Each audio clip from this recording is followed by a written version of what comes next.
যারা দেশের বাইরে আছেন, দেশে আছেন, সবার জন্য এই ভিডিওটা সবাই স্কিপ করবেন না, সবাই মনোযোগ দিয়ে শুনবেন। ভিডিওটা হলো যে আমি অনেকবারই এই ভিডিওগুলো দিছি 2-3 ফিরে, ঠিক আছে। তারপরেও আপনাদের আবার আজকে ভিডিওটা দিলাম। অনেকজনই আছে এগুলো মরা লাশের ছবি বা আপনার কোনো রক্ত মাখা ছবি বা কোনো গলায় দড়ি নেওয়া ছবি বা কোনো অ্যাক্সিডেন্ট হয়েছে সে ছবি, ঠিক আছে, এরকম কোনো ভিডিও দেবেন না আপনারা, ঠিক আছে।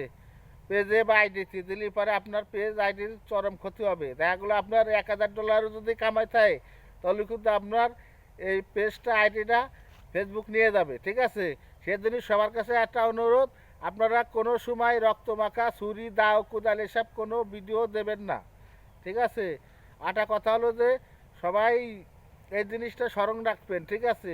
যেগুলো জানেন অবশ্য, দেখা হঠাৎ করে মনে নাই, হঠাৎ করে দিয়ে বইছেন এইসব ভিডিও কেউ দেবেন না। সবার কাছে একটা অনুরোধ, কারণ একটা পেজ খারাপ করতে, এটা দাঁড়া করতে, একটা পেজ আইডি অনেক সময় লাগে।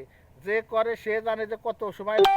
সবার কাছে একটা অনুরোধ, আপনারা দাও মাখা, দাও বটি ছুরি কোথাও মানে দেশি অস্ত্র কোনো ভিডিও দেবেন না, ঠিক আছে। রক্ত মাখা কোনো ভিডিও দেবেন না, মরা লাশের কোনো ভিডিও দেবেন না, ঠিক আছে।